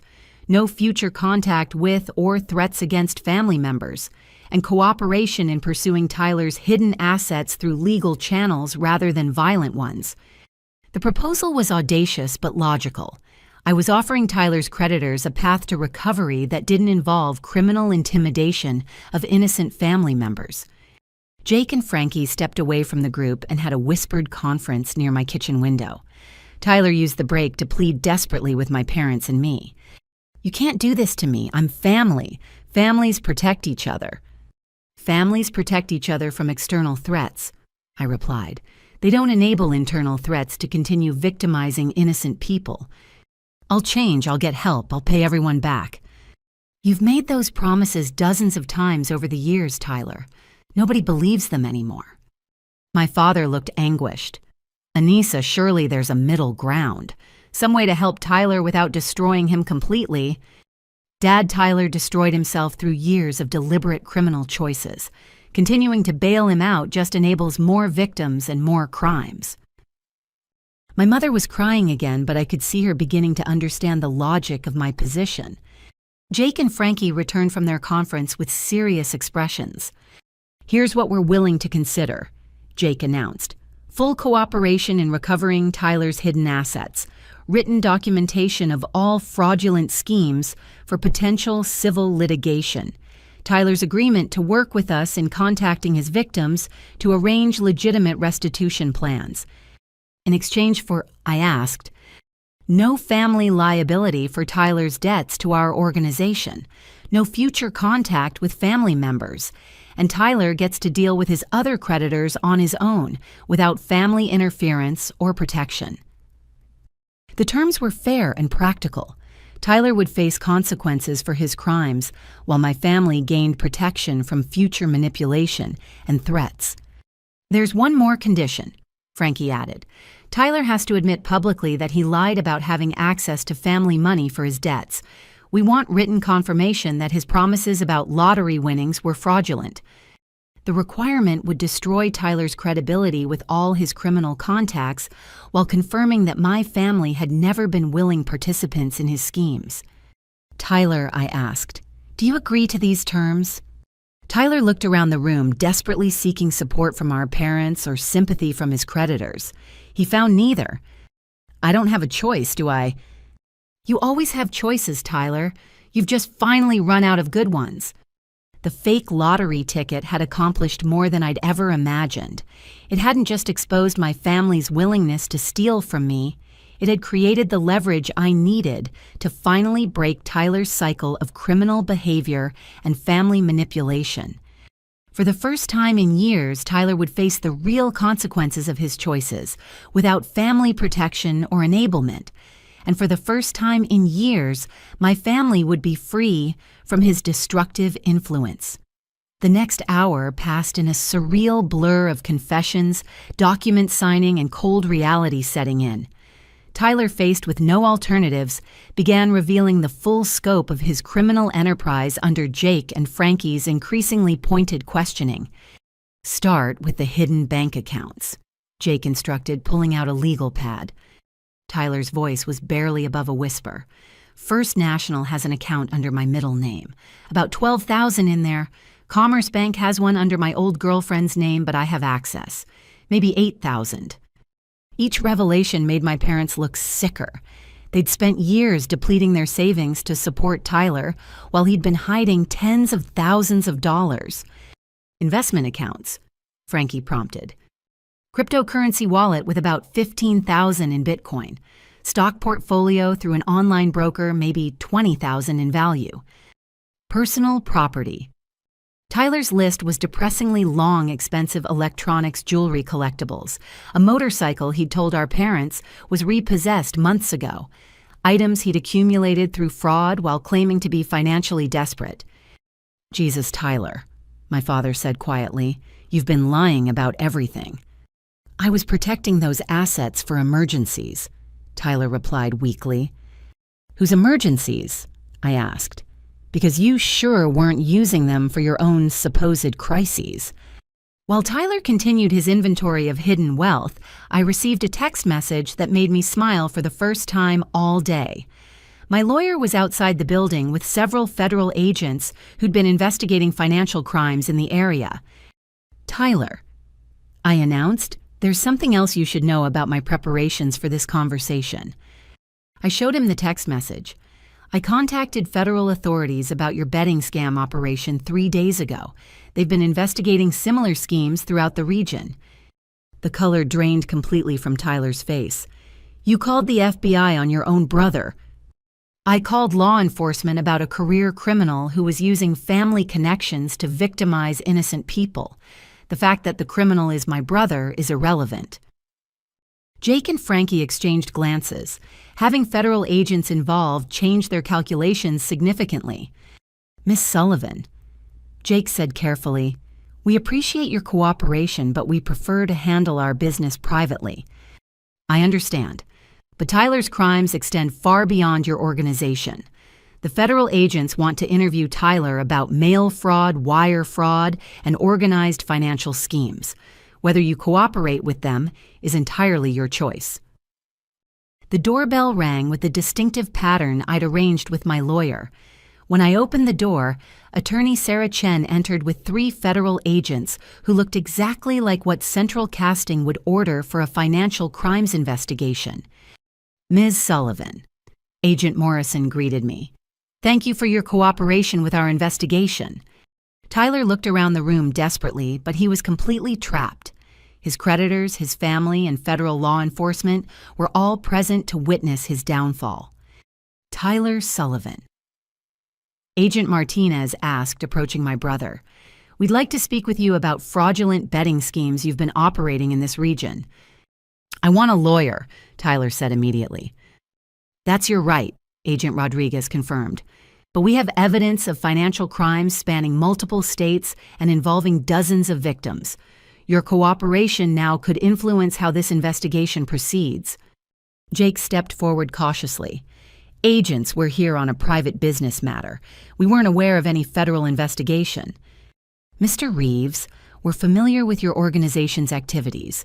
We're not interested in your business practices, as long as they don't involve fraud or violence." The distinction was clear. Legitimate debt collection, even aggressive debt collection, wasn't their concern. Fraud and criminal threats were. "However," Agent Martinez continued, "we are very interested in individuals who use organized criminal contacts to intimidate families of fraud victims." Tyler's face went ashen as he realized the full implications. His use of Jake and Frankie to threaten our family had crossed federal lines regarding organized crime and extortion. "Tyler Sullivan, you're under arrest for wire fraud, mail fraud, and conspiracy to commit extortion." The Miranda rights reading that followed felt like vindication for every year Tyler had manipulated and abused our family's trust. My parents watched in stunned silence as federal agents handcuffed their son. "Anissa," Tyler pleaded as the agents prepared to escort him out, "please don't let this happen. I'm still your brother." "You're a criminal who spent years victimizing innocent people while manipulating our family. Being my brother doesn't exempt you from consequences." "Mom, Dad, do something." My parents looked heartbroken but resigned. Years of enablement and false hope had finally run up against undeniable reality. "We can't protect you from the truth anymore, Tyler," my mother said through tears. After Tyler was taken away, Jake and Frankie prepared to leave as well. "Ms. Sullivan," Jake said, "we appreciate your cooperation in resolving this situation. As agreed, we consider Tyler's debts to be his personal responsibility." "And his victims?" I asked. "The federal agents have procedures for victim restitution. We'll cooperate with any legitimate legal process." Frankie handed me his business card. "If you need any documentation about Tyler's fraudulent promises regarding family money, contact us. We're prepared to testify that he misrepresented his access to your lottery winnings." After everyone left, my apartment felt enormous and quiet. My parents sat on my couch looking older and more fragile than I'd ever seen them. "We're so sorry, Anissa," my mother said quietly. "We had no idea how bad Tyler's problems really were." "We failed as parents," my father added. "We enabled his behavior for years instead of holding him accountable." The admission was painful, but necessary. Tyler's arrest was just the beginning of a long process of accountability and healing for our entire family. "What happens now?" my mother asked. "Now Tyler faces consequences for his choices, while we figure out how to be a healthy family without enabling criminal behavior." I sat down across from them and pulled out one final document from my lawyer. "Tyler will probably serve federal prison time. His victims will have opportunities to recover money through restitution processes. His creditors will pursue his hidden assets through legal channels." "And us?" my father asked. "We get family therapy to address the toxic dynamics that allowed Tyler's behavior to continue for so long. We learn to love each other without enabling destructive choices." The fake lottery ticket had accomplished everything I'd hoped for and more. It had exposed Tyler's true character, revealed my family's willingness to enable criminal behavior, and created the documentation needed to ensure he finally faced appropriate consequences. Most importantly, it had freed our family from Tyler's manipulative control for the first time in decades. The real healing could finally begin. 6 weeks after Tyler's arrest, I sat in a family therapy session with my parents, watching them struggle with the reality of what their enabling had created. Dr. Rebecca Santos, a specialist in family trauma and addiction, had been guiding us through the painful process of understanding how our family dynamics had allowed Tyler's criminal behavior to flourish. "Margaret Robert," Dr. Santos said gently, "I want you to think about the moment you first realized Tyler had serious problems that required professional intervention, not family bailouts." My mother twisted her wedding ring nervously. I think it was when Anissa showed us all that evidence. Seeing it laid out like that, all the lies, all the manipulation. I realized we'd been living in denial for years." My father nodded slowly. I kept telling myself that Tyler just needed one more chance, one more fresh start. I convinced myself that family love could fix his problems. "And what do you understand now?" Dr. Santos prompted. "That love without boundaries isn't really love," my father replied. "It's enabling. We were so afraid of losing Tyler that we lost ourselves and nearly lost Anissa, too." The past 6 weeks had been transformative in ways I hadn't expected. Tyler's arrest had initially devastated my parents, but it had also forced them to confront 20 years of denial and poor decisions. Without Tyler's constant crises dominating family conversations, they'd begun to see our relationships clearly for the first time. "Anissa." Dr. Santos turned to me. "How has it felt to watch your parents awakening to these realities?" "Painful, but necessary. I've spent my entire adult life feeling like the outsider in my own family because I refused to enable Tyler's behavior. It's validating to finally have my parents acknowledge that I was right to set boundaries. The breakthrough had come during our third session when my parents finally admitted that their favoritism toward Tyler hadn't been about need or love, but about their own guilt and fear. "We felt responsible for Tyler's problems," my mother had confessed. "He was always more sensitive, more emotional than Anissa. When he struggled, we thought it was because we'd been too hard on him as a child." "So you overcompensated," Dr. Santos had observed. "We gave him money, made excuses, cleaned up his messes, and we expected Anissa to understand because she was stronger and more capable." The realization that they'd punished me for being responsible while rewarding Tyler for being irresponsible had been devastating for them to acknowledge. But the most important development was their genuine commitment to change. They'd enrolled in financial counseling to address the debt they'd accumulated enabling Tyler. They'd joined a support group for families of addicts and criminals. Most significantly, they'd agreed to complete transparency about family finances and decisions. "We want to rebuild our relationship with you based on respect and equality," my father had told me during our last session. "No more expectations that you'll sacrifice your well-being for Tyler's problems."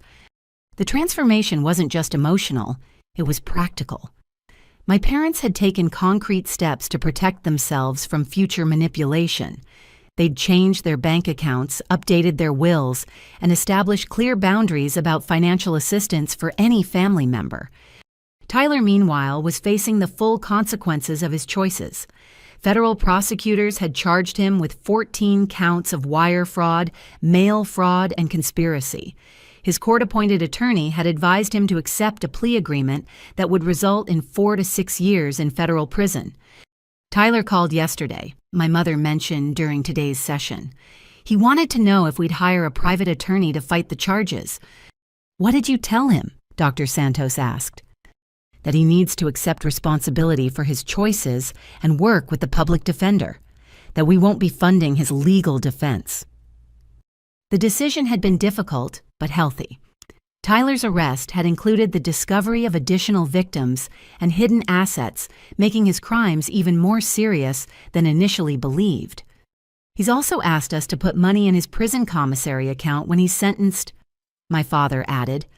We told him we'd consider it after he completes addiction treatment and shows genuine remorse to his victims. The conditional support was a massive change from their previous pattern of unconditional enablement. How does it feel to set those boundaries with Tyler? Dr. Santos asked. Scary, my mother admitted, but also right. For the first time, we're treating Tyler like an adult who's responsible for his own choices.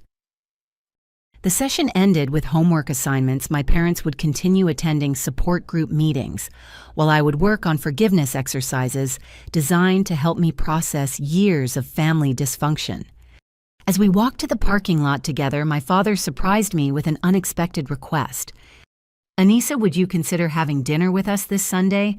Not because of any crisis or obligation, just because we want to spend time with you. The invitation was simple but profound. For the first time in years, my parents wanted my company for its own sake, not because they needed something from me. I'd like that, I replied honestly. And maybe, my mother added hesitantly, you could tell us about your plans for the lottery money. Not because we want anything from it, but because we're genuinely interested in your dreams and goals. The question represented everything that had changed in our relationship.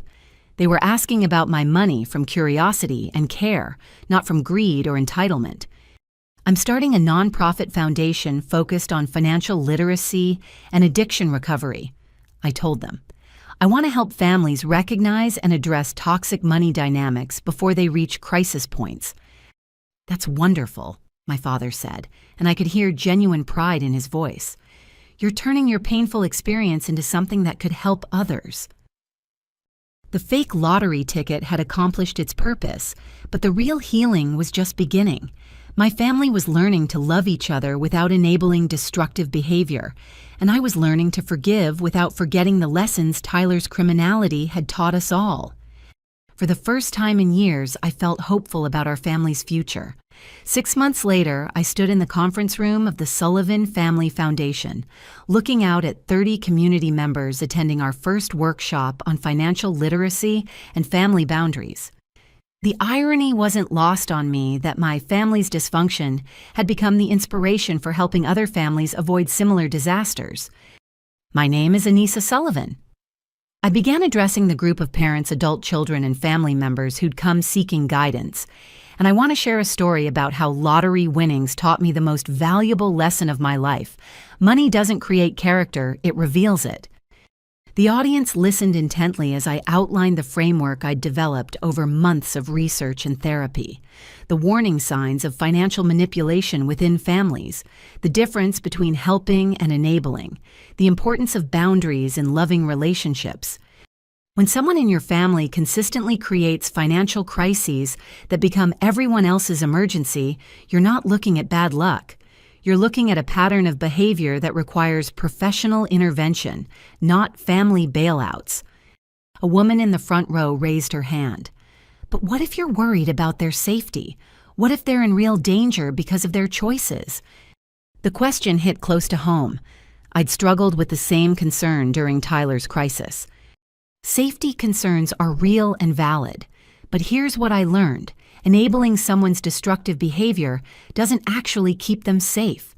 It just delays the inevitable consequences while putting more people at risk. I explained the concept of tough love versus abandonment, the importance of supporting treatment over supporting addiction, and the difference between helping someone face their problems versus helping them avoid consequences. The hardest lesson was understanding that I couldn't love Tyler out of his addiction or criminal behavior. I could only love myself enough to stop participating in his destruction. After the workshop, I drove to my parents' house for our weekly Sunday dinner. These gatherings had become precious to me, representing the healthy family relationship we'd never had before. Tyler's arrest forced us to examine our dysfunction. My parents met me at the door with genuine smiles, the kind of greeting that had nothing to do with need or crisis. Mom had prepared my favorite meal without any special occasion, while Dad had researched articles about nonprofit management to better understand my work. "How was the workshop today?" Mom asked as we settled around the dinner table. "Powerful.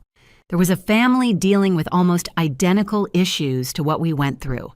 Adult son with gambling problems, parents depleting retirement savings, sister being pressured to contribute her inheritance. "Did you tell them about Tyler?" Dad asked. I shared our experience without using names. The important thing was helping them see the pattern and understand their options. We talked about the foundation's growth, my plans for expanding programming, and their own continued healing journey. Both parents had maintained their commitment to therapy and financial counseling, rebuilding their savings, while establishing healthy boundaries with all their children, including me. "We got a letter from Tyler," Mom mentioned toward the end of dinner. Tyler was 8 months into a 5-year federal sentence, housed at a minimum security facility that offered addiction treatment and vocational training. His letters home had gradually evolved from self-pity and blame to genuine accountability and remorse. "He's completed the first phase of his gambling addiction treatment program," Dad explained. "His counselor says he's making real progress in understanding how his behavior affected others." "How do you feel about his progress?" I asked. "Cautiously hopeful," Mom replied, "but also realistic. Dr. Santos helped us understand that Tyler's recovery is his responsibility, not ours." The healthy skepticism was a dramatic change from their previous pattern of unconditional belief in Tyler's promises to change. "He asked if he could write to you directly," Dad added. "He wants to apologize for everything he put you through." I'd been expecting this request for months. Tyler's prison counselor had mentioned that making amends was part of his treatment program. "I'm willing to read a letter from him, but I want to be clear about my boundaries. Tyler's recovery is important, but it doesn't erase the consequences of his choices. He'll need to earn trust through consistent actions over time, not just words." "We understand," Mom said.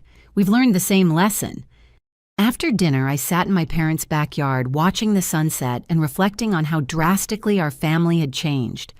The crisis that had threatened to destroy us had ultimately saved us by forcing us to confront painful truths about our relationships. My phone buzzed with a text from Sarah, my college friend who'd supported me through the worst of the family crisis. "How's the newly functional family doing?" "Still healing, but genuinely hopeful," I texted back. "Turns out almost losing everything taught us what was actually worth keeping." The foundation had processed applications from 43 families in just 6 months, providing everything from financial counseling to legal referrals to family therapy connections. Every success story reminded me that our family's pain had purpose when it helped others avoid similar destruction. But the most profound change was personal. I'd learned to trust my instincts about people's character, to set boundaries without guilt, and to understand that love sometimes required saying no to people who expected yes. The fake lottery ticket had been a tool, but the real transformation came from choosing truth over comfort, accountability, over enablement and self-respect, over family approval. As I prepared to leave my parents' house, Dad handed me an envelope. "Tyler's letter," he explained. "Read it when you're ready. No pressure either way." Driving home, I thought about the woman at today's workshop who'd asked how to know when someone's addiction had become the family's addiction. The answer was simple: when their crisis becomes your emergency, when their choices determine your happiness, when enabling them feels easier than watching them face consequences. My lottery win had given me financial security, but the crisis it revealed had given me something more valuable: the knowledge that I deserved relationships based on mutual respect rather than one-sided sacrifice. That night, I finally opened Tyler's letter.